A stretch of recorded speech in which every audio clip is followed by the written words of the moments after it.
Pátý ročník rybářských závodů pod názvem Memoriál Petra Tropše se již pozvolna stává jakousi tradicí v lovu kaprů na vodní nádrži Kateřina. To vše před samotnými závody umocňovala dobrá nálada, chutné občerstvení a taky sklenka dobrého pivka.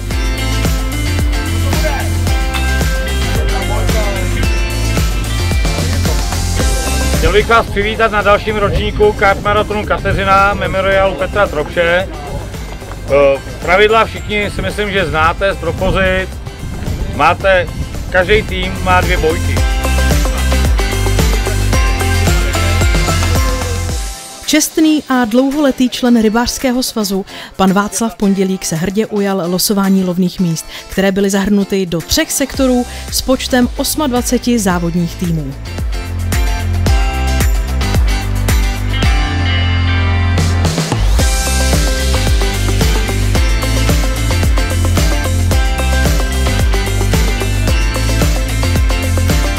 Úderem 17. hodiny a s úvodním slovem jednatele Českého rybářského svazu Lukáše Drbala považujeme závody za oficiálně zahájené.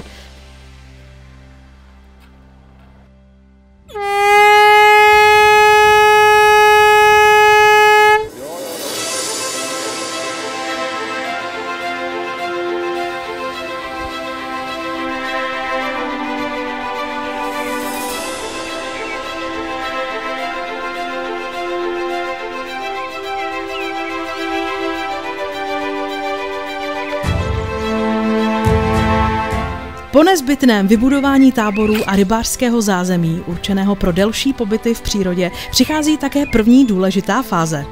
Volba správné nástrahy, přesný a daleký odhoz a patřičné množství lákavé vnadící směsi.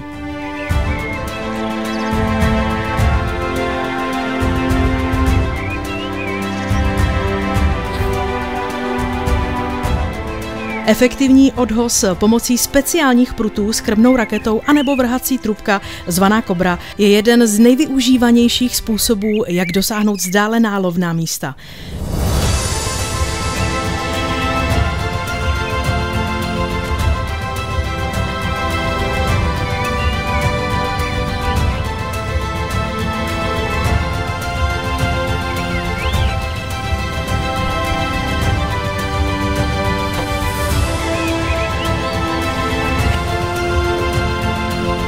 Vše připraveno, chceme-li být úspěšní, nesmíme nic podcenit, rozhoduje čas, naše vylosované místo, správně zvolená nástraha, no a především také štěstí.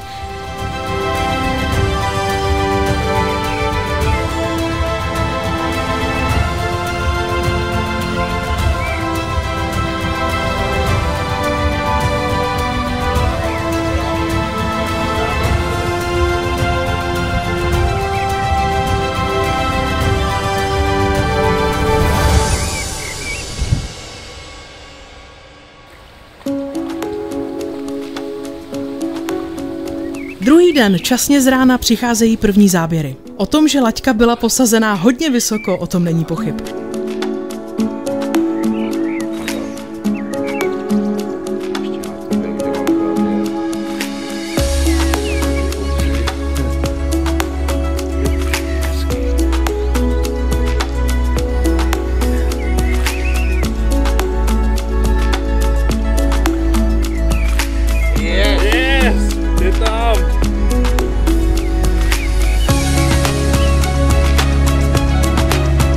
Na dalším lovném místě se o slovo přihlásili naši vietnamští kolegové, kteří už dnes patří mezi rybařící elitu a navštěvují pravidelně tyto závody.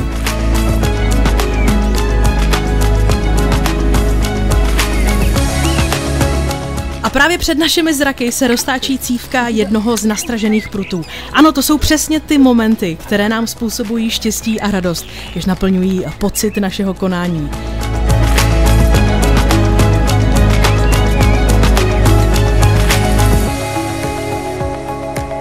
Ano, dobrý!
Krásný fešák.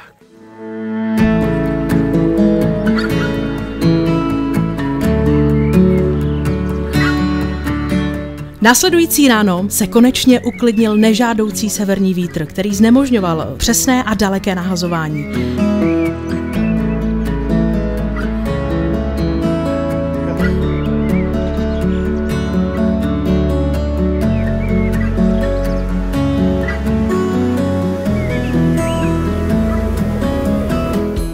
Při této příležitosti jsme požádali jedinou soutěžící ženu, zda by byla ochotná nám předvést kousek svého umu v rybolovné technice, v hodu na dálku spojené s vnaděním lovného místa. Já s úžasem hledím na její vytříbený styl, kdy nástraha dopadá přesně do označeného místa bojí. Není co dodat. Naproti tomu ostatní lovci tráví svůj volný čas odpočinkem anebo přípravou chutného pokrmu.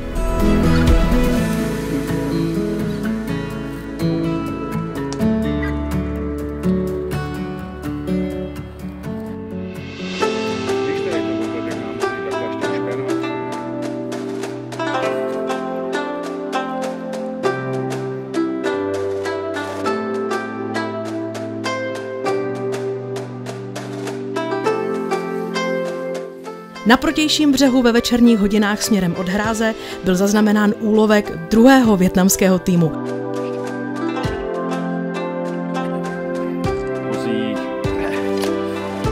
Nádherný, téměř 22kilový kapr byl po nutné fotodokumentaci a filmovém záznamu se svým úspěšným lovcem a jeho asistenty řádně pokřtěn vědrem studené vody.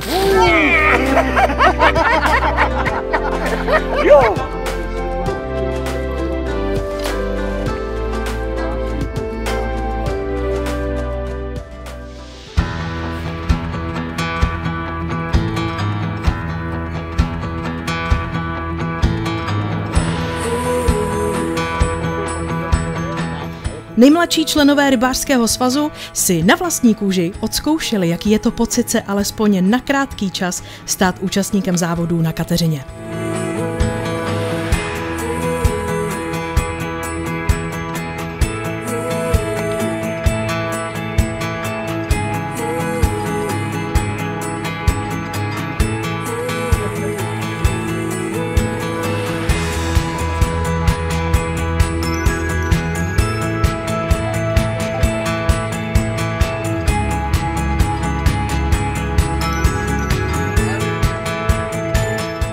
Na závěr soutěže byly nejmladším členům rybářského kroužku předány věcné dary. Ještě několik póz pro kameramana a fotografa, no a následně v 11 hodin dopoledne byly závody na Kateřině Carp Marathon 2025 ukončeny.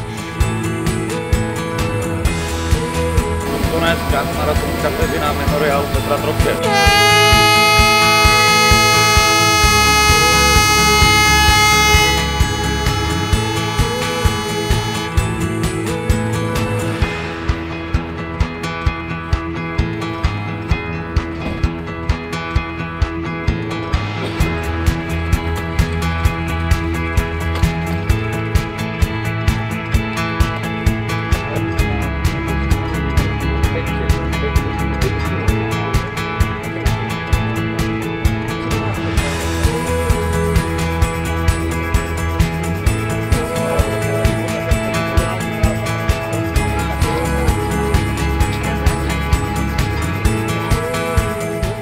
Vyhlášení vítězů bylo jakousi definitivní tečkou za delším, již 5. ročníkem těchto rybářských závodů. Nezbývá než pořadatelům patřičně poděkovat za vynaloženou práci a úsilí. No a to, že jsou samotní rybáři hodně štědří, vypovídá i samotná vybraná částka na malého Péťu, který trpí nemocí motýlích křídel.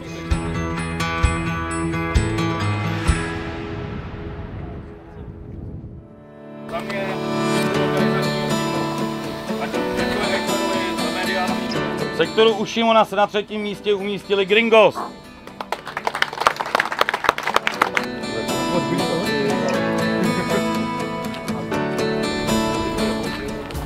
Druhý místo v sektoru u Šimona jsou rybářské potřeby u Šimona. 1.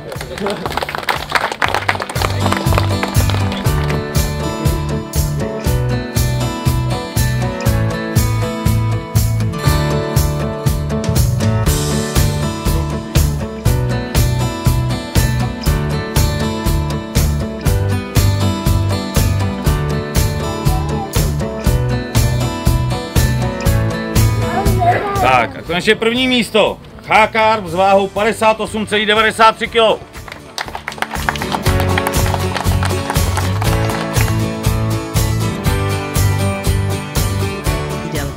Co říct se závěrem?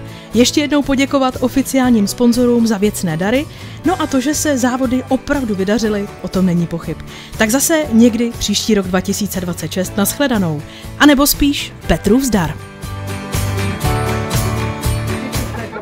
Dělá kasička 14 646 korun a na transparentním účtu, který byl přes tento QR kód, je 3600.